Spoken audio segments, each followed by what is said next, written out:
자, 이번 시간에 이제 공부하실 부분은 제 5장입니다. 화재방법의 소방 안전관리란 주제로 이제 보시는 건데, 제 24조부터 굉장히 중요한 주제예요. 근데 이걸 공부하기 전에 우리가 앞서 기본법 공부할 때 보게 되면 소방 대상물이라고 하는 용어가 있습니다. 이 소방 대상물이라고 하는 것이 이제 산림, 차량, 그다음 인공구조물, 선박, 뭐 건축물 다 포함해요. 다 포함하는 거고, 요거보다 더 작은 규모가 특정 소방 대상물이라는 용어가 나옵니다. 이 특정 소방 대상물은 이 소방 대상물 중에서 제가 뭐에 한정한다고 했어요? 건축물에 한정한다라는 표현을 썼잖아요. 그죠? 그래서 건축물들이 소방시설이 설치가 되는 것이고, 이 소방 설치되는 이 건축물들을 우리가 앞으로 소방법에서는 특정 소방 대상물이라고 불러요. 근데 이 특정 소방 대상물도 굉장히 많죠. 그래서 이거보다 더 작은 건물 규모가 소방 안전 관리 대상물에 들어가요.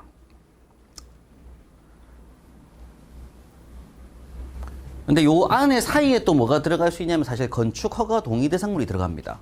건축 허가 동의 대상물이라고 하는 건 연면적 400 이상 되는 건물들. 근데 연면적 400도 안 되지만 소방에 들어가 있는 건물이 있거든요. 유도등도 있을 수가 있고 소화기도 있고 하니까. 그래서 유도등이 됐든 소화기가 됐든 소방시설이 들어간 모든 건축물들은 다 뭐라고 할 거라고요, 앞으로. 특정 소방 대상을 한다고요. 근데 그 특정 소방 대상 중에서 소방서의 건축 허가 동의를 받아야지 건물을 허가 낼 수 있는 건물 규모가 있습니다. 근데 그 규모가 무조건 소방 안전관리 대상물에 또 들어가질 않아요. 그것도 더 작은 규모가 또 뭐가 된다고요? 소방 안전관리 대상물이 돼요. 이 소방 안전관리 대상물이 됐을 때 요 대상물이 이제 뭐가 있다고요? 특급, 1급, 2급, 3급으로 구분하게 되고 또 보조자가 선임돼야 될 건축물도 들어가고 막 그런 겁니다. 근데 요게 좀 더 작은 규모예요.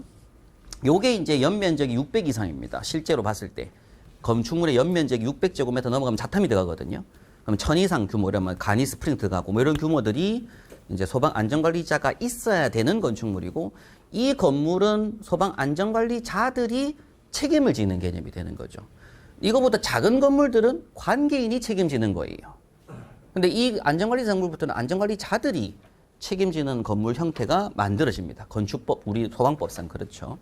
일단 이런 개념을 좀 잡고 계실 필요가 있고, 요 주제로 제가 이제 강의를 진행할 건데, 일단 뭐 그냥 서둔 말씀입니다만, 저는 개인적으로 지금 최근에 이제 공부하다 보면 보이시겠지만 1급지 이상, 이제 1급 대상물이 있습니다. 그리고 특급 대상물이 있고요. 요 대상물은 이제 소방관 전임으로 갔어요. 전임이라는 얘기는 겸임금지라고 해서, 원래는 과거의 인식이 그랬습니다. 과거의 인식이 소방은 별거 아니다.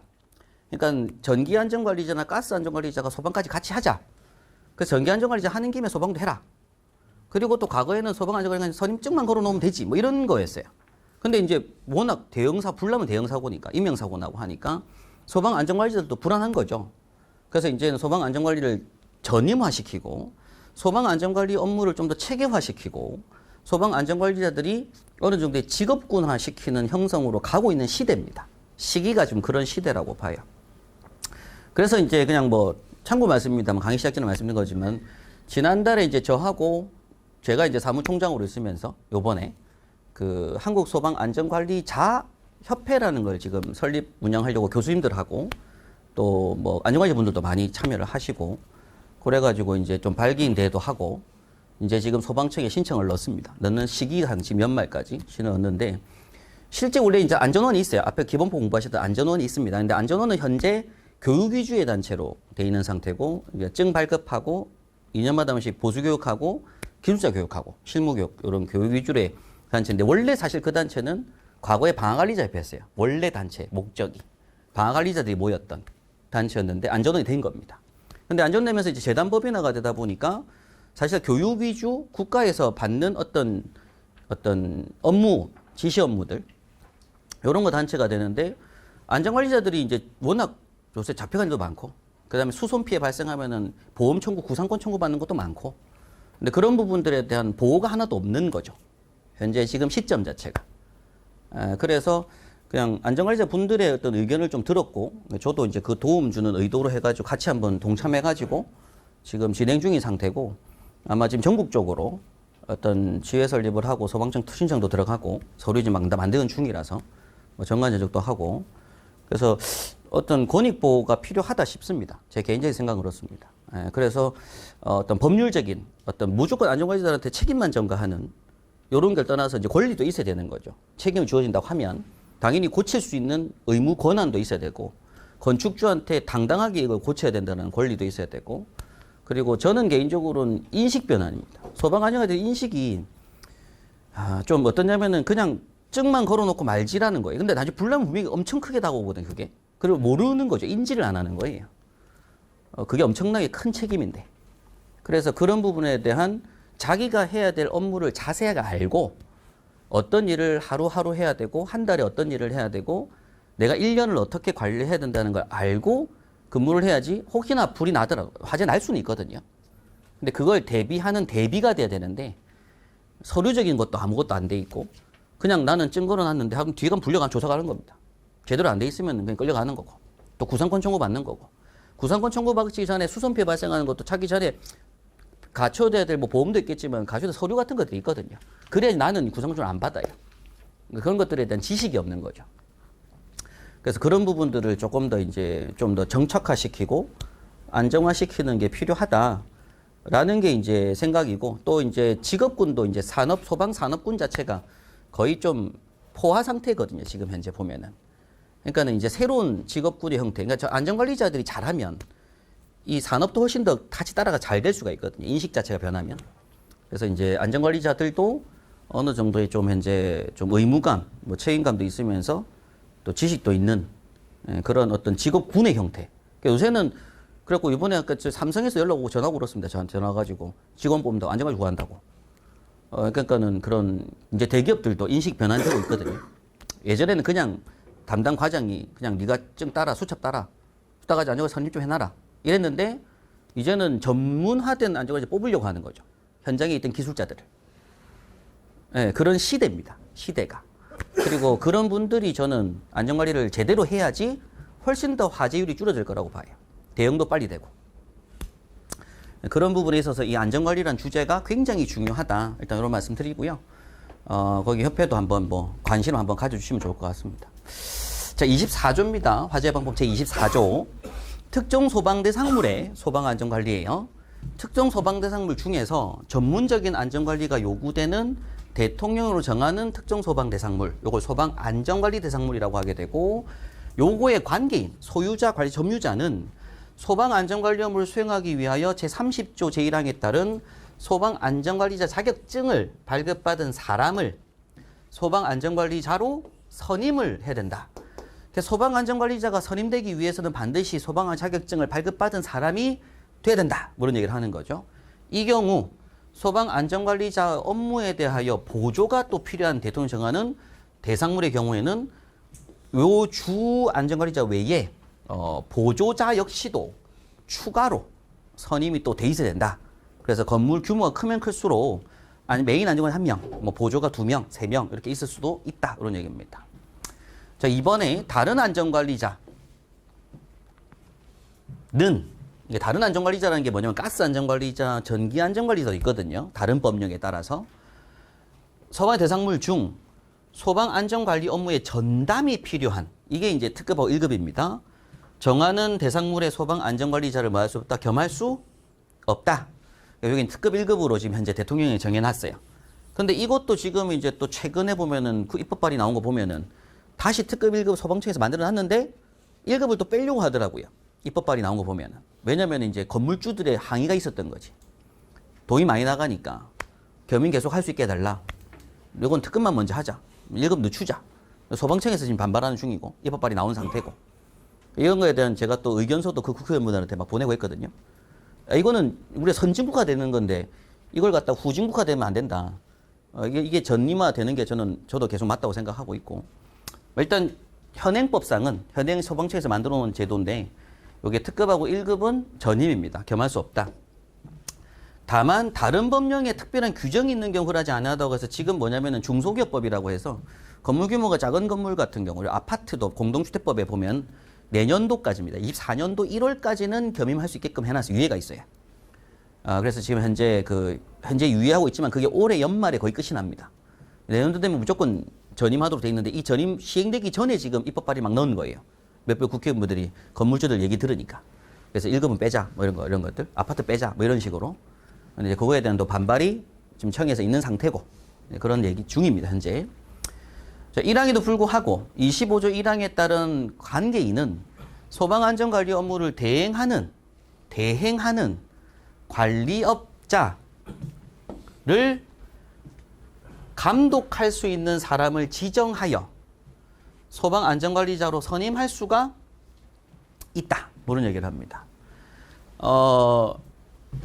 저도 또 이게 조금 사실 조금 좀 기분이 좀 그런 게 뭐냐면, 원래 이게 없는 게 저도 맞다고 생각하지만, 2급지들입니다. 그러니까 특급, 1급, 2급, 3급이 있다고 제가 말씀드렸잖아요. 1급직 이상은 전임이라고 말씀드렸잖아요. 근데 2급하고 3급들, 그 다음에 1급 중에서 연면적이 15,000이 안 되는 건물들이 있습니다. 하여튼 요런 작은, 그 규모가 좀 작은 거. 그리고 2급, 3급. 요 건물들은 안전관리자를 굳이 딸 필요는 없어요. 소방관 자격증을 안 따고 그냥 거기에 있는 관계인이죠. 건물주라든지 관계인, 소유자, 관심유자 중에 한 명이 이 건물들이 이 점검업체, 관리사가 있는 점검업체랑 월 방화관리 대행, 월 안전관리 대행 계약을 맺습니다. 매월 점검하는. 계약을 맺게 되면 그 계약서를 첨부를 해가지고 이 업자를 감독하는 사람 한 명, 아무나 한 명을 안전관리자로 선임할 수 있게끔 돼 있어요. 그럼 이 사람은 시험 쳐가지고 증을 딸 필요가 없는 거죠. 근데 이제 1급하고 특급은 뭐 해야 되고, 그런 증을 딴 사람 또는 소방자격증 있는 사람을 반드시 선임해야 되는 것이고. 근데 2급, 3급은 굳이 증을 안 따도 그냥 건물주라든지 소유자, 관계인이 그냥 업체랑 뭐 하면 계약을 맺으면 계약서 들고 내를 선임하겠다라고 감독자가 선임서 들어갑니다. 그러면 이제 소방서 입장에서는 이 사람이 감독한 사람이네 라고 하고 이제 인정을 해주는 거죠. 그래가지고 이 사람이 선임되면 이 사람에 대한 교육이 3개월 이내에 있습니다. 근데 최근에 뭐가 생겼냐면 이 감독자가 선임되기 전에 또 감독자 교육을 또 10만 원 내고 받아야 돼요. 감독자증이 나옵니다. 감독자. 그러니까 이걸 또 서로 만든 거예요. 또 교육도 받아야 되지만 뒤에 가서 또 교육받지만 이게 선임 그 대행 계약을 맺을 때는 또 이틀짜리 교육을 10만 원인가? 돈을 내야 됩니다. 내면은 이 업자를 감독할 수 있는 권한을 주는 증 같은 게 나오는 거예요. 그럼 그거랑 대행 계약서를 들고 들어가야지 이 사람이 어떤 소방안전가 선임될 수 있는 거죠.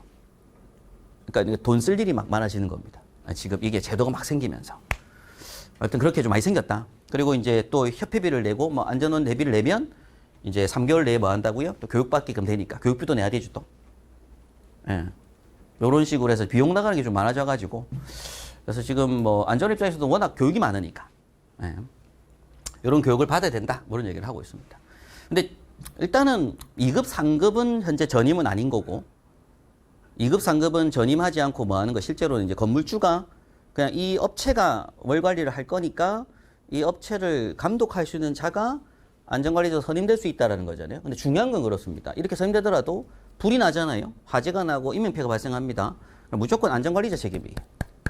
이거 업체가 아니고.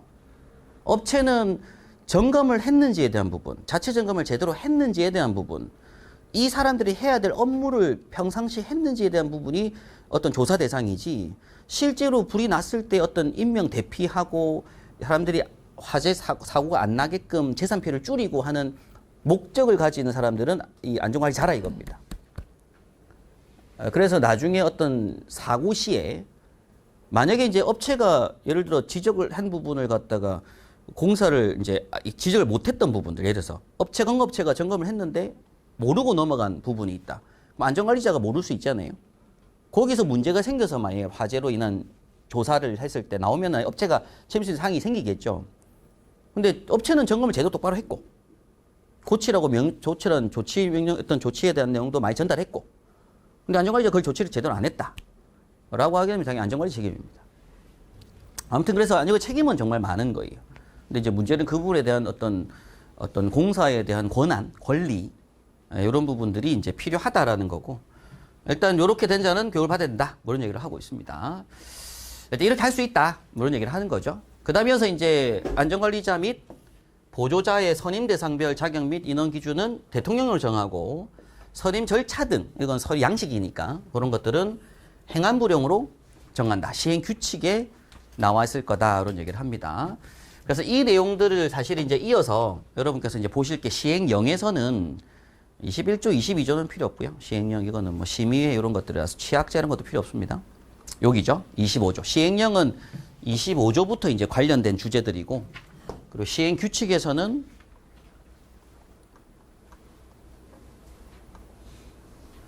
예방 안전 조치도 뭐 크게 필요 없고요. 이것도 뭐 관리대장 이런 건 양식이니까 필요 없고요. 네, 10조부터 시행 규칙은 제 10조부터가 관련 주제들입니다. 그래서 이걸 제가 조금 왔다 갔다 할 건데 일단 한번 쭉 들어보시는 위주로 소방 안전관리 대상물에 대한 주제예요. 그래서 법률상에서 지금 뭐라고 한 거냐면 소방 안전관리자가 반드시 필요하다. 2급 상급도 필요하다. 근데 이건 2급 상급은 굳이 증을 안 따도 그냥 업무 대행 맡겨 놓으면 그 사람을 선임할 수도 있다. 뭐 이런 얘기를 지금 한 거고요.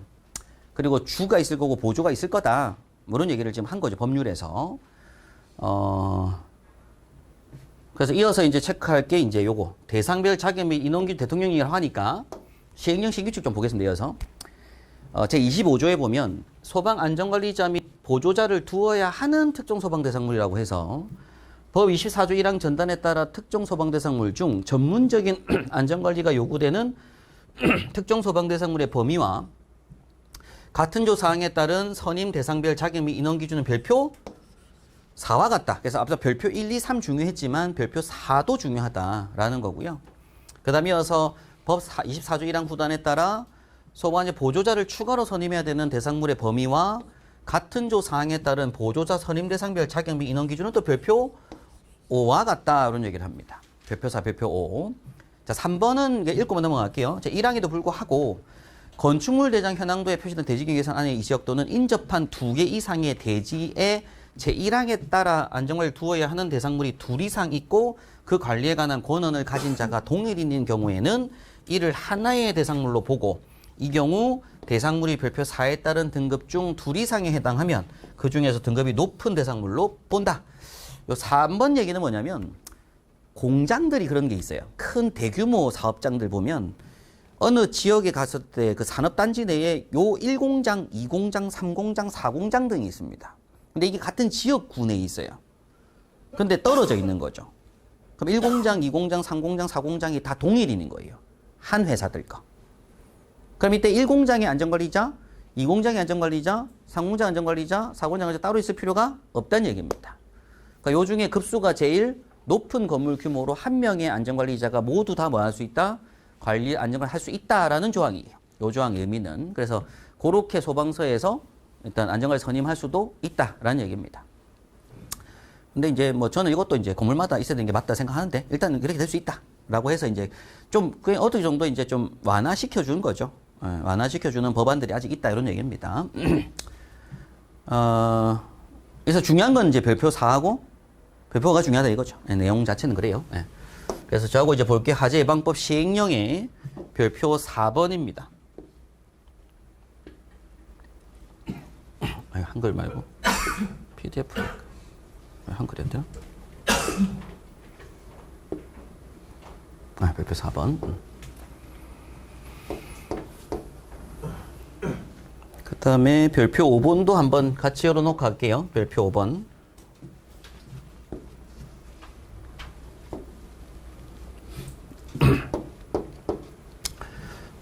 자, 별표 4번 보겠습니다. 별표 4번.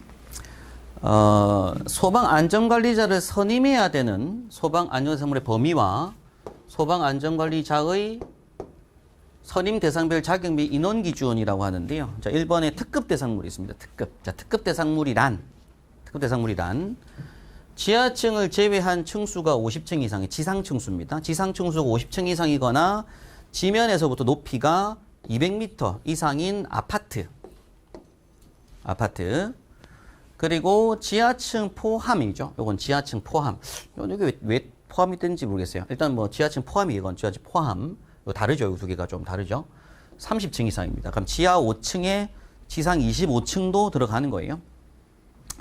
지하층 포함 30층 이상짜리. 이거나 지상으로부터 높이가. 근데 이건 사실 저는 개인적으로 이제 이게 건축법도 뺏겨온 건데 건축법도 그러거든요. 고층 건축물, 준초고층, 뭐 초고층 건축물 얘기할 때 이 초고층 건축물이 요건데 건축법에서는 이게 지하층 제외거든요. 근데 소방법에서 이걸 지하층 포함해놨더라고요. 근데 이거랑 좀 안 맞는 게 뭐냐면 원래 한 층당 층고를 4m 보거든요. 건축에서. 그러니까 지상 50층이니까 지면 높이가 200m 됐다고요. 얘 1번이. 그럼 이것도 지하층 제외 지상 30층 돼야 지면 120m가 맞거든요. 같이. 근데 요거는 지하층 포함입니다. 주의하셔야 돼요. 다르다라는 거죠. 요거 높이는 120인데. 요 아파트 제외한 거. 일반 건축물들. 주상복합 포함해서. 이건 아파트만 한 거. 이건 주상복합 포함해서. 복합 건축물. 그 다음 가로 3번의 위 2에 해당하지 않는 특정 소방 대상물로서 연면적이 그냥 무작정 10만 제곱미터 이상인 특정 소방 대상물입니다. 아파트는 제외하고. 아파트는 무조건 층수가 중요하다. 자, 요렇게를 우리가 무슨 대상물이라고 부르고요? 특급 소방 안전관리 대상물이라고 하게 되고. 자, 이어서 나번에 보니까 이 특급 대상물에 선임해야 되는 소방 안전관리 자격이 있습니다. 다음에 어느 하나에 해당하는 사람으로서 또 특급 소방 안전관리 자격증을 발급해야 돼요. 발급. 자격증 발급받은 사람을 한다 그런 얘기를 하고 있습니다. 저는 이것도 좀 그래요. 기술사 관리사 있으면은 굳이 증 발급을 또 돈 내야 되거든요. 증 발급할 때. 뭐든지 다 돈이면 돈. 그 돈 발급해야 되고 또 이제 그 기술자도 마찬가지. 기술자도 자격증 있는데 기술자 수첩도 내야 되잖아요. 또 발급비 내고 해야 되는 거고. 일단 자격증을 발급받아야 되는데 누가 발급받을 수 있다? 특급 자격증을 발급받을 수 있는 사람은 일단 소방기술사, 그럼 소방시설 관리사 자격증이 있으면 특급 소방안전 수첩은 그냥 줍니다. 그냥 소방설비 기사 자격증을 취득하고 5년 이상 1급 대상물의 소방안전관리자로 근무한 실무경력자예요.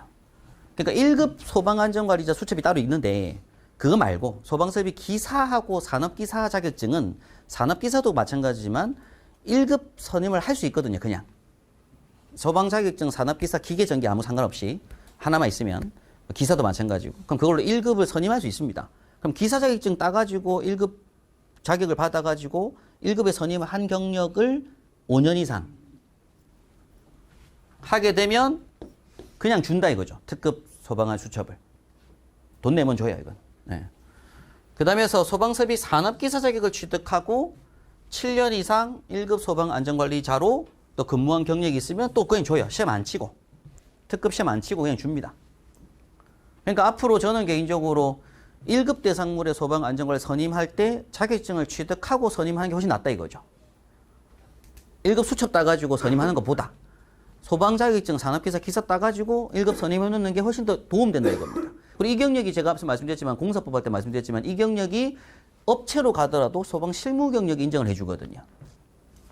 근데 1급 소방안전관리 수첩을 따가지고 1급 선임하게 되면 일단 요렇게 특급도 안 되지만 이 경력이 소방 업체 쪽으로 갈 때 실무 인정을 안 해줘요. 그래서 자기 취득하고 이렇게 하는 거죠. 요렇게 이제 만들어준 거는 이제 소방기술인 단체라든지 소방기술사회에서 힘써가지고 이렇게 만든 겁니다. 자격증 활성화 시켜야 되니까. 네. 그 다음에 소방공무원으로서 그냥 20년 이상 근무한 경력이 있는 사람도 특급 주어지는 거고요. 공무원 20년. 그리고 소방청장이 실시하는 이제 특급 시험에 합격한 사람이라고 합니다. 저는 요 두 개가 사실 뭐 저를 뭐라고 욕하실 분도 계실지 모르겠지만, 저는 개인적으로 이제 제가 기술자 엔지니어라서 그럴 수도 있지만, 그 소방 공무원 20년 이상 경력자분들한테 그냥 특급 주는 거예요, 지금. 근데 이분들이 현장에 가면 실무를 하신 게 아니거든요. 그럼 특급에 선임은 돼 있는데 모르는 거죠. 그리고 20년 이상 정년퇴직했으면 뭐가 나오고 연금이 나옵니다. 연금 나오는데 급여를 많이 받으면 안 돼요. 연금을 토해내게 되니까. 그러면 기본 딱 맞춰서 급여를 받으려고 하면 일을 안 하려고 하겠죠. 저는 개인적으로 특급 관장을 하자면 돈을 많이 받는 생각합니다. 책임도 있는데. 문제 생기면 자기가 다 덮으시는데 그걸 어떤 큰 책임이 있잖아요. 근데 그만큼 일을 더 많이 해야 되고. 저는 이건 좀 바뀌어야 된다 생각을 해요. 그런 부분들이 좀 없지 않아 이제 앞으로 저는 개선 사항이 된다라고 말씀 좀 드리고 싶고. 또 이것도 그냥 안전원에다가 특급 신청하면 됩니다. 교육비 45만 원, 50만 원 돈 내고 특급 교육 신청하면 돼요. 누구나. 경력 없이도. 그냥 교육비 내고 교육 수료하잖아요. 그럼 시험 치면 돼요. 경력이 없이도. 그러니까 저는 이런 부분들은 좀 바뀌어야 된다고 생각을 합니다. 그래서 이제 요까지가 특급 안전관리자로 할 수 있는 사람이다 라고 현행법에 돼 있다 이런 얘기고, 그럼 이제 특급 안전관리자를 한 명을 선임해야 된다 이런 얘기를 하는 거죠. 그 다음에서 이제 1급 대상물입니다. 자, 1급 대상물의 규모는 일단 가로 1번에 지하층을 제외한 30층 이상 높이 120m 이상 아파트. 앞에서는 뭐에서 특급은 지하층 제외 50층에 200m였거든요. 요거는 1급은 지하층 제외 30층에 120m. 그 다음에 이제 밑에 보면 연면적이 15,000 이상인 특정 소방 대상물입니다. 그리고 지상층 수가 11층 이상, 지상이에요. 지하 말고. 지상층 11층 이상인 특정 소방 대상물. 그리고 가연성, 그리고 이제 가연성 가스를 1000톤 이상 저장 취급하는 시설. 외워야 될 부분입니다. 1급 대상물 종류. 여기 1급 대상물이다 라는 거죠. 그럼 나번에 1급 대상물에 선임해야 되는 소방안전관 자격 요건입니다. 일단 1급 소방안전관 자격증을 발급받은 사람 또는 특급 소방안전관 수첩을 자격증을 발급받은 사람이 하는데, 일단 소방설비 기사, 산업기사 자격증 아무거나 하나만 있으면 1급은 선임할 수 있습니다. 여기 1급 선임 가능하다는 얘기고, 소방공무원은 7년 이상이에요. 그래서 소방공무원은 어떻게 배우냐면 13720이라고 하는데 13720 1년 경력, 3년 경력, 7년 경력, 20년 경력. 맞죠? 137이죠. 137 밑에 보면은 안전관리자가 3년 맞네. 13720. 네, 그렇게 되는데 20년 이상 경력이면 특급할 수가 있고 7년 경력이 있으면 1급할 수가 있고. 네. 그 다음에 소방청장이 실시하는 요것도 1급 시험. 이거 1급 시험도 또 마찬가지로 돈 내고 1급 시험 교육받고 시험 치면 됩니다. 밑에 2급 몇 년 했던 사람이 1급 시험 칠 수 있는 게 아니에요. 그냥 1급 교육 수료하면 시험 칠 수 있어요. 네. 요런 시험에 합격한 사람인데 요 시험 자격 요건이 있거든요. 근데 시험 자격 요건에 보면은 또 보면은 그냥 뭐 교육 신청하면 된다 그런 얘기 합니다. 뭐 선임 한 명이고요. 자, 이어서 이제 2급 대상물이 있습니다. 2급 대상물이란 다음에 해당하는 대상물로서 옥내 소화전 설비가 설치되어 있는 건물, 그럼 스프링클러 설비가 설치되어 있는 건물, 물분무 등 소화 설비, 물분 미분무 포, 뭐 CO2 활온 이런 설비들인데, 근데 이게 호스릴 방식만 설치된 건 제외다 되어 있습니다. 고정식 설비, 호스릴은 이동식 설비라고 해서 캐비넷에 설치된 거 말하는데, 지금 말하는 의도는 뭐냐면은 이제 물분무 등 소화 설비 설치 대상 면적이 있어요. 규모들이 있습니다.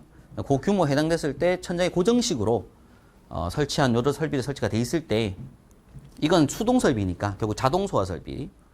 소화전은 뭐 수동이긴 하지만 그냥 포함해서 요 설비가 설치되는 건물들은 2급 대상물이다 뭐 이런 얘기를 하고요.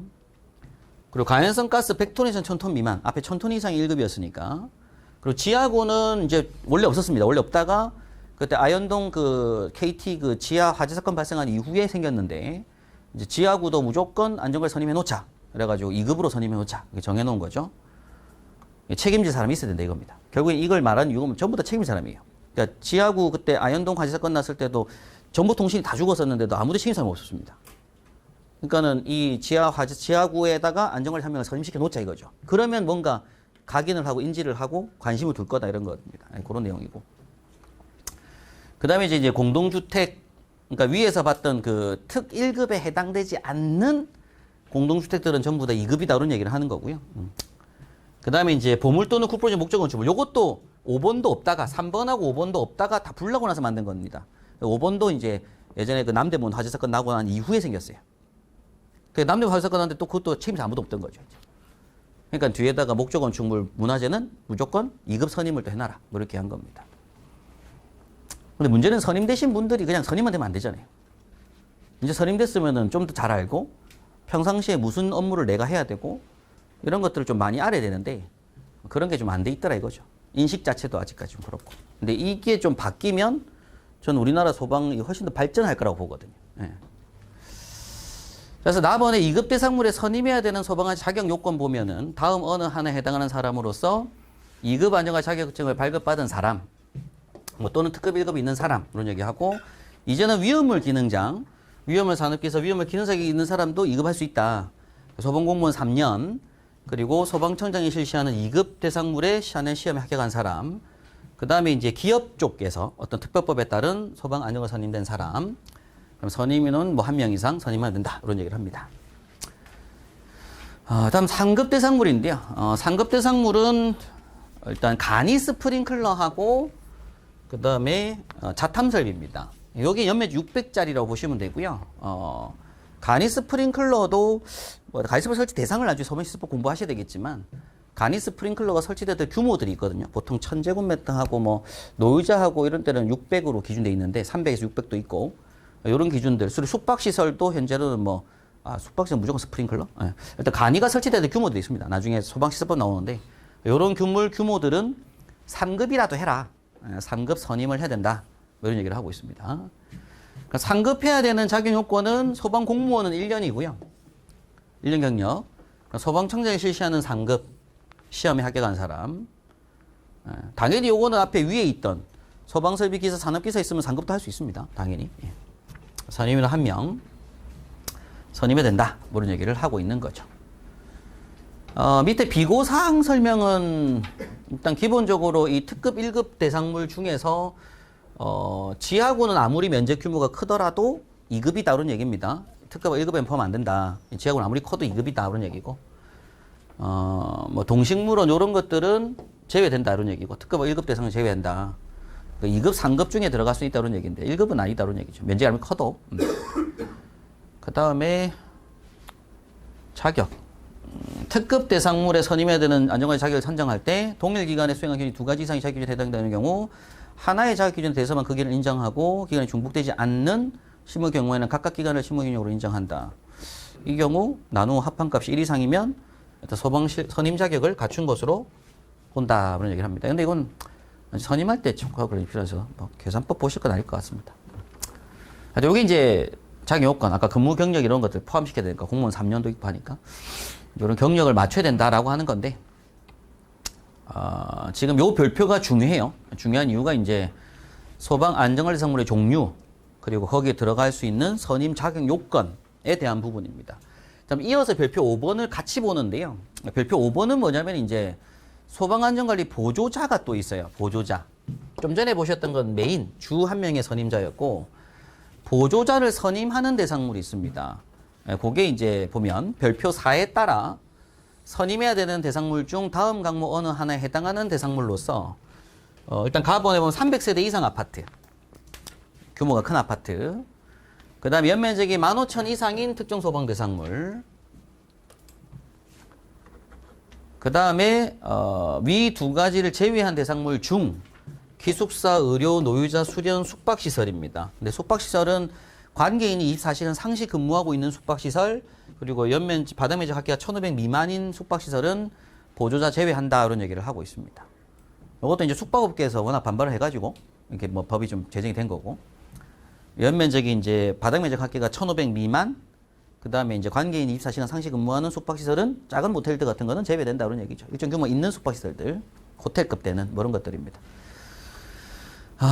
자, 이런 규모들은 소방 안전관리 보조자가 있어야 된다라는 건데, 이때 중요한 건 이 보조자 자격 요건으로서는 일단은 안전관리 자격이 있는 사람들, 그러니까 3급까지 자격이 있으면 보조는 무조건 다 할 수 있다는 얘기고, 그 다음에 이제 국가기술 자격증이 또 있어도 된다. 근데 그게 뭐 소방 쪽 분야가 아니더라도 어떤 건축, 뭐 기계전기, 전기전자, 뭐 이런 것들 모든 자격증 포함해서 자격증만 있는 사람이면 그냥 보조자로 선임할 수가 있다라고 한 거고요.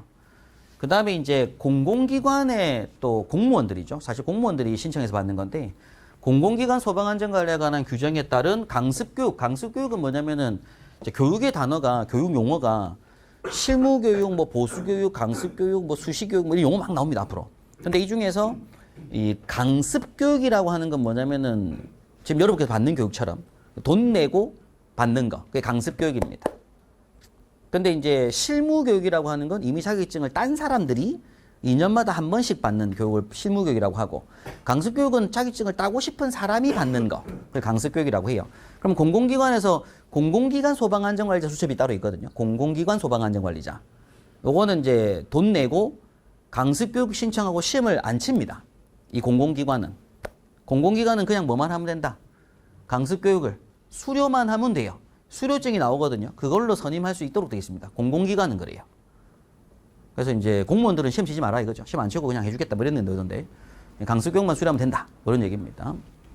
그걸 수료한 사람도 보조 선임할 수 있다는 얘기고, 법 34조 1항 1호에 따른 강습교육 중 1형 34조 1호부터 4호까지 해당하는 사람을 대상으로 하는 강습교육을 또 수료한 사람. 그러니까 요거는 보조자니까 보조자는 뭐 그냥 안 따도 그냥 강습교육만 받아도 보조자로 인정해 주겠다. 뭐 이런 얘기를 한 거죠.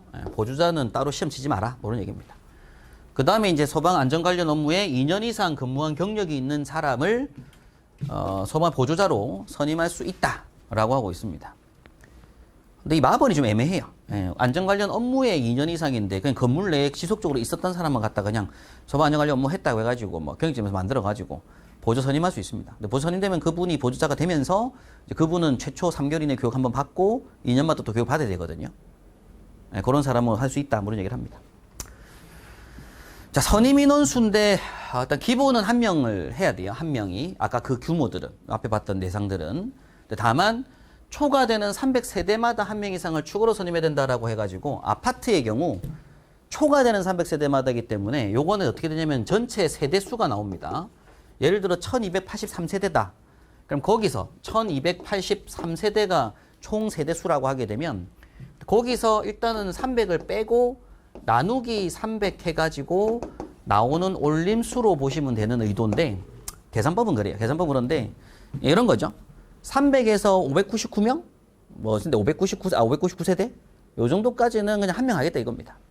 300에서 600까지. 근데 600에서 900까지 되면 몇 명이 돼야 된다고요? 2명이 돼야 되고. 900에서 1200이면 3명이 돼야 되고. 1200에서 1500이면 4명이 돼야 된다 이거예요. 4명. 그러니까 여기 1283에서 300 빼면은 983이잖아요. 983명 나누면 3점 맨 나오니까 올리면 얼마? 4명 이렇게 된다는 얘기입니다. 그런 수로 구하겠다는 얘기고.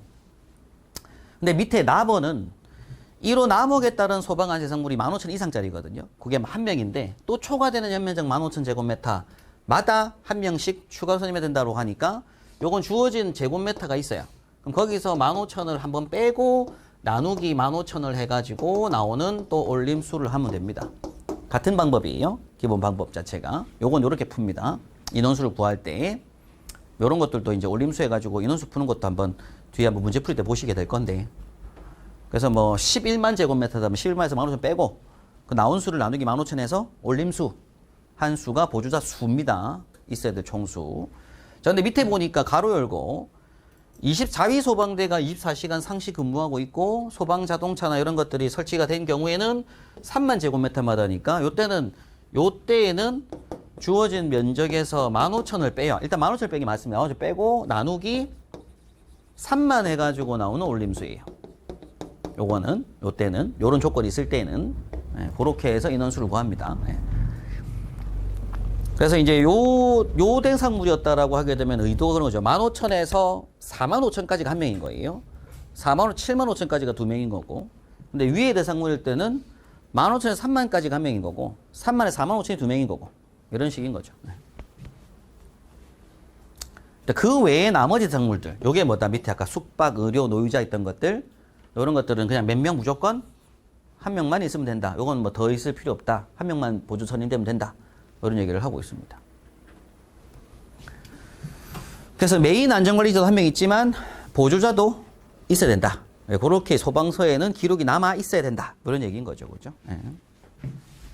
여기 별표 4, 별표 5번을 한번 보신 겁니다. 그래서 이제 법률을 일단 볼 때 제가 법하고 시행령까지 보셨는데, 법 시행령에 보게 되면 25조에서 이런 얘기를 했고, 별표 4, 5번을 보면 된다. 이런 얘기를 했던 거고요. 자, 시행규칙에 보게 되면 이제, 시행규칙은 안전관리니까 이제 다음 주로 넘어가야 됩니다. 그래서 지금 이제 정리한 게 뭐냐면 소방 안전관리 대상물의 종류, 거기 들어가는 안전관리 자격 요건, 그리고 보조 대상물, 거기 인원수, 자격 요건, 이런 것들을 지금 한번 보신 부분이고, 이어서 이제 법률, 화재방법, 지금 이제 24조의 5항이죠, 5항. 이제 업무입니다, 업무. 특정 소방대상물의 관계인과 소방안전상물의 소방안전관리자는 다음 각 호의 업무를 수행한다. 다만 1호, 2호, 5호 및 7호의 업무는 소방 안전 대상물의 경우에만 해당한다. 이게 무슨 내용이냐면 일단 이 전체는 무슨 대상물? 소방 안전관리 대상물의 업무인 거예요. 그러니까 3급 이상지들, 3급 이상으로 된 건축물은 이 9가지 업무를 해야 됩니다. 근데 3급이 안 되는 건물도 있잖아요. 3급이 안 되는 건물은 1, 2, 5, 7을 뺀 업무는 그래도 해야 된다고요. 누가? 관계인이. 그럼 관계인이 해야 되는 업무는 뭐가 되는 거라고요? 3, 4, 6, 8, 9. 그래서 3번에 보니까 이제 피난시설 방화구역 및 방화시설 관리, 소방시설 그 밖의 관련 시설 관리, 화기 취급 감독, 화재 발생 초기 대응, 소방안전관리에 필요한 업무, 이런 것들은 일반 관계인들은 해야 된다 이거죠. 소방안전관리 대상물이 아닐 때 건물주라도 해야 된다 이겁니다. 이 업무를 안 해서 문제지만 해야 된다고 한 거죠. 현행법상은. 근데 안전관리 대상물이 되게 되면 소방안전관리자가 생기잖아요. 그럼 이 소방안전 생긴 그 건물은 이 9가지 업무를 다 하라고요. 그래서 여기다가 추가로 해서 뭐도 해라? 소방계획서 작성해놔라. 그 다음에 자위소방대 조직해놔라. 그 다음에 소방훈련 및 교육을 연일에 실시해라. 그 다음에 업무 수행에 관한 기록 유지를 월 1회 해라. 뭐 이런 겁니다. 매월 1회 하는 기록 유지 사항도 나왔고 이번에 신설로. 그리고 훈련 실시 결과 기록부 뭐 이런 양식들을 항상 써놔야 되고 보관하고 유지 관리하고 있어야 된다. 요거를 이제 했는지가 화재 조사 시에 나옵니다. 안전조사 나오고 그 화재 안전조사 평상시 조사 나갔을 때도 요 9가지. 불 나고 났을 때도 요 9가지입니다. 보는 게. 요런 일을 했는지 요런 것들을 보는 거죠. 근데 요 9가지 중에서 1, 2, 5, 7의 업무는 소방안전관리 대상물의 경우에만 해당한다라는 얘기는 소방안전물이 아닌 경우에는 1, 2, 5, 7을 뺀 나머지 업무는 관계인이라도 해라. 이런 얘기를 하는 겁니다. 그 다음에 이제 기타 이 자위소방대와 초기 대응 체계 구성 운영 및 교육에 필요한 사항은 행안부령으로 정한다라고 해요. 그래서 여기 보니까 행안부령으로 정하는 바에 따라 뭐 이런 얘기를 하죠. 이건 대통령 앞에 있고 그렇죠. 행안부령 정하는 바에 따라 이건 대통령 정하는 사항 이렇게 얘기합니다. 그래서 이어지는 내용 요 조항에서 9가지가 중요해요. 거기서 이어지는 내용이 여기 시행령 별표 4억원 지우고 이제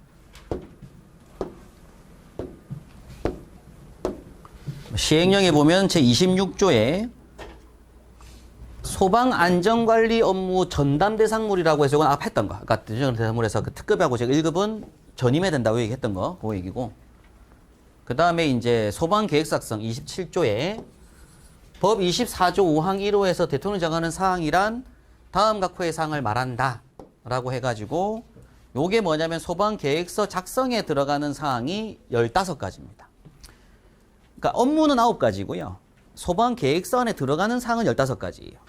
이 15가지 사항은 소방계획서에다가 작성하도록 하고 있고 아까 그 소방계획서 상에는 해당 그 대상물의 위치, 구조, 연면적, 용도, 수용인원 등 일반 현황이 기재가 돼 있어야 되고 그리고 대상물에 설치된 소방시설, 방화시설, 전기시설 이런 현황도도 기재가 돼 있어야 되고 그리고 화재 예방을 위한 자체 점검 계획이라든가 대응 대책도 기재가 돼 있어야 되고 그리고 이런 시설의 점검 정비 계획도 기재가 돼 있어야 되고 이제 언제 고쳤다 뭐 이런 일기 같은 거죠. 일지 같은 게 있어야 되고 계획도 있어야 되고 내년도 예산을 이렇게 확보해 가지고 내년도에 이거 고칠 거다 뭐 이런 거 뭐 비용을 확보하겠다 뭐 이런 거 뭐 이런 그 피난 계획이 있어야 되고 뭐 방화구조 및 설비 유지 관리 계획도 잡아놔야 되고 안전관리에 관한 사항, 소방훈련 교육에 관한 계획 그리고 이런 대응 임무에 관한 사항 그리고 화기 취급 작업에 대한 사전 안전 조치, 뭐 소화에 관한 사항, 연소 방지, 위험을 전치하는 사항, 뭐 업무에 관한 기능 유지 관한 사항, 화재 발생 경보, 그 밖 필요 요청하는 사항이라고 합니다. 요게 이제 소방 계획서에 이제 기재가 돼 있어야 된다라고 하는데 최근에 요 소방 계획서의 샘플이 지금 많이 소방청 홈페이지하고 안전 홈페이지 다 떠 있는데 대상별로 다 다릅니다. 대상별로 공장이냐 이게 다중업소냐 에 따라서 이 소방계획 양식이 좀 달라요. 그래서 이제 각 자기 건물 형태에 맞게끔 작성하도록 돼 있습니다. 이런 15가지 사항이 현재 법률안으로는 들어가 있더라는 얘기인데 외우실 사항은 아니고요. 이런 게 소방계획서에 있다. 이런 얘기를 한 거죠. 그래서 본부장 서장은 청은 아니죠. 본부장 서장이 지역별로 요 소방 객성 및 실시에 관하여 지도 감독한다. 이런 얘기를 하고 있습니다. 자, 다시 좀 주제로 넘어와서 이게 소방 안전관리자들이 해야 될 업무 사항들을 보신 거고요. 자, 25조에 보게 되면 업무 대행 얘기가 나옵니다. 여기 앞서 말씀드렸던 어떤 거 2급, 3급 그리고 1급 중에서 15,000이 안 되는 작은 건물인데 대상물 중 연면적 등이 일정 규모 미만인 대통령이 정하는 소방 안전관리 대상물 관계인은 24조 1항에도 불구하고 관리업자들로 하여금 같은 조 5항에 따른 소방 안전관리 업무 중 대통령령으로 정하는 업무를 대행하게 할 수 있다. 이 경우 24조 3항에 따라 선임된 안전관리자는 24조 3항에 따라 선임된 안전관리자가 앞에 봤던 그 감독자로서의 권한을 제가 교육비 내고 받은 그 사람이 이 관리업자의 대행 업무 수행을 감독하고 대행 업무 외의 업무는 직접 또 수행을 해야 된다. 뭐 이런 얘기를 하고 있습니다. 1항 전에 따라 소방안전관리 업무를 대행하는 자는 대행 인력의 배치 기준, 요게 지금 24년도 12월 1일부터 시행인데요. 굉장히 이게 좀 이슈입니다. 점검 업체 입장으로서도 이제 인력을 더 확보해야 될 시기가 된 것이고, 또 저 본인 회사의 어떤 업자분들도 밑에 있는 직원들이 그만큼의 등급이 있는 걸 확인해야 돼요. 기술자 등급이 이제 필요합니다. 이제 점검도. 그래서 대행 인력의 배치 기준, 자격, 방법 등이 생겼어요. 그게 무슨 얘기냐면 과거에는 그냥 그랬습니다. 어떤 업체들은 직원 하면 뽑아요. 뽑은 이 사람을 바로 월관리 시키는 겁니다. 이렇게. 아무것도 모르는 직원, 생초짜 직원이 그냥 현장 투입되는데 이때 규모가 특급도 있고 1급도 있는 거예요. 대행 가는 게. 뭘 한번 방문하는 개념들이. 그러니까 이게 뭘 알겠냐 이거죠. 그래서 특급 점검자는 일정 규모 이상의 월관리는 이 특급 점검자가 가야 된다. 고급 대상물 규모는 또 어떤 규모는 고급 점검자가 월관리로 가야 된다. 그래가지고 그 담당 사인 받은 거에 그 기술자 이름도 등급 확인하겠다 이겁니다. 그러니까 결국에는 소속 직원들이 사실 소속 직원들 어떻게 돼? 지역별로 돼 있거든요. 특급만 가는 건물 안전관리자가 있지 않으니까 건물 그 업체들이. 그러니까 업체들은 전부 다 소속 직원들이 뭐가 돼야 돼요? 고급 이상은 돼야 돼요. 소속 직원들이 고급 이상자들이 돼야지 그 직원들을 월관리를 쓸 수가 있다고요. 월관리 직원들은 지역구로 돌거든요. 이렇게 나눠가지고. 왜냐면 이동 경로가 짧아야 되니까. 근데 그 지역구 건물에는 큰 것도 있고 작은 것도 있잖아요. 그러면 이제 모든 걸 다 커버할 수 있는 점검자가 있어야 되겠죠. 회사 입장에서는. 그런 게 좀 이슈입니다. 업계에서는. 자, 이런 것들이 있다. 그게 행안부령으로 정하는 준수사항을 또 지켜야 한다. 그런 얘기를 합니다. 이게 지금 굉장히 이슈고. 1항에 따라 소방 안전관리 업무를 관리업자에게 대행하는 경우에는 대가는 엔지니어 산업진흥법에 따라 이런 게 산정한다. 그런 얘기를 합니다. 여기서 가격대가 딱 사실은 있어요. 근데 금액대가 있는데 이 금액대를 안 하는 게 문제죠. 이제 이게 자유시장 경제라고 해서 이제 막 저가 입찰을 하고 막 저는 이게 좀 문제 생각하고 관에서 좀 잡아주는데 관에서도 이제 자유시장 경제라고 해서 안 잡는 거죠. 사실 점검업 자체가 산업계로 넘어오면서 하나의 산업군화 형성이 되긴 했지만 사실상 뭐 점검 자체가 워낙 저가로 이제 들어가는 업체가 많아지다 보면 그렇게 될 수밖에 없잖아요. 업계가 많이 많아지다 보면. 그러다 보니까는 이제 점검비가 점점 내려가고 그러니까는 또 제대로 된 점검이 안 되기도 하고 배치만 되고. 하여튼 뭔가 좀 법률적으로 저도 이제 이런 엔지니어 때문에 저도 이런 걸 이제 전공 공영제를 막 주장하면서 저도 이제 한때 막 글도 쓰고 부산본부랑 같이 논문도 작시 만들고 제가 공청회 한다고 서울 여의도도 한번 갔다 오고 막 저도 한번 그랬었거든요. 청장님 뒤에 앉아가지고 한번 구경도 좀 하고. 근데 결국엔 조사는 막 그걸 연구 개발하던데 진행을 안 하더라고요. 저는 개인적인 입장으로 공영제 주장파거든요. 근데 이게 그 당시 때 하셨던 분들이 많아요. 총량제를 주장하신 분도 있고 공영제 주장하신 분도 있고 총량제라고 해서 이제 더 이상 면허를 안 내줘야 된다 뭐 이런 것도 있고 그다음에 또 이제 공영제라고 해서 이제 이게 정부로 돈이 들어갔다 점검비가 들어갔다가 업체로 나눠주는 이런 식으로 가야지 점검이 좀 투명해진다 이런 주장도 있고 근데 지금은 자유시장 경제라서 건물주하고 업체 간에 서로 계약을 하는 거거든요. 영업 막 해가지고 점검 자체가. 그러니까 이런 부분들은 좀 앞으로 논의 과정이 필요하다라는 게 지금 입장입니다. 일단 이런 법으로 이제 금액을 산정한다라고 하지만 뭐 무용무실하고요. 일단 요까지 뭐 업무 대행 얘기인데 계속 관련된 주제로 그 28조에 보면 이 소방안전관리 업무 대행 대상 및 업무라고 해서 법 25조 1항 전단에서 대통령 대상물이란 다음 갖고 있는 걸 알한다. 그래서 이제 지상 층수가 11층 이상인 1급 대상물. 근데 15,000 이상은 제외를 한다 하니까 결국은 뭐예요? 15,000이 안 되는 거. 그러니까 1급 대상물이지만 15,000이 넘어간 건물은 무조건 전임해야 되고요. 그러니까 맡길 수 없고 15,000이 안 되는 거는 그래도 맡을 수 있다. 맡길 수 있다. 업체에다가. 그 다음에 이제 2급, 3급. 요거는 그냥 맡길 수 있다. 이런 얘기죠. 예. 그게 이제 할 수가 있고. 자, 이때 이제 업체가 대행 계약을 했으면 업체가 하는 업무는 요 두 가지입니다. 업체가 하는 것. 점검업체가, 관리업체가 와서 해주는 건 소방의 작성도 아니고요. 피난객 수립 시행도 아니고 소방하는 그런 전체 자위소방 조직도 업체가 해주는 게 아니고 그건 관계인들이 해야 돼요. 그 안전관리자들이 해야 되는 거고. 점검업체가 와서 해주는 건 요 두 가지. 피난시설, 방화구의 방화시설 관리, 소방시설, 그 밖에 관련 시설 관리거든요. 그럼 이 관리를 도와주는 거죠. 점검업체가 기술자들이니까. 그래서 안전관리자들은 이 기술을 모를 거다라고 생각하고 기술자들이 이제 와서 이런 걸 해주는 걸 감독해라 라고 하는 겁니다. 근데 저는 개인적으로 안전관리자들도 이걸 알아야 돼요. 그래야지 견적이 뻥튀기 안 되거든요. 점검업체가 와서 점검하는 게 제대로 점검한 건지도 알아야 되고 지적사항이 왜 이런 지적사항이 나왔고 이걸 고쳤을 때 견적이 어떻게 나온다는 것도 알아야 되는 거죠. 그래야지 서로 간에 협의도 되는 것이고 정당한 금액으로 선정이 되는데 안전관리자들이 그걸 신경 안 쓰고 업체 너가 알아서 해라 하면은 종업체 점검은 그대로 믿고 공사 견적은 그대로 믿고 근데 이거 올려면은 건물주도 빠꾸 매기고 그럼 이거 덮고 이건 빼자 이런 게 좀 아니라 이거죠 이제. 그런 걸 하려면은 사실 제가 봤을 때는 자체적으로 안전관리자들이 현장 점검할 때 관리사 따라다니면서 점검 제대로 하는지 보고 지적사항 나온 것도 한번 알아보고 견적 나왔으면 견적 나온 것도 여러 개 비교도 해보고 이런 것들이 좀 필요할 것 같다. 일단 이런 생각을 좀 갖고 있습니다. 아무튼 이런 업무를 말한다. 그런 얘기를 하는 거죠. 안전관리 대상 및 업무 이런 것들이 있어요. 그래서 이제 이런 소방안전관리자는 이제 관련 내용들이 있고 그다음에 선임 신고도 있고 막 합니다. 26조부터 또 관련 내용들은 또 잠깐 쉬었다가 이어서 보도록 하겠습니다. 예.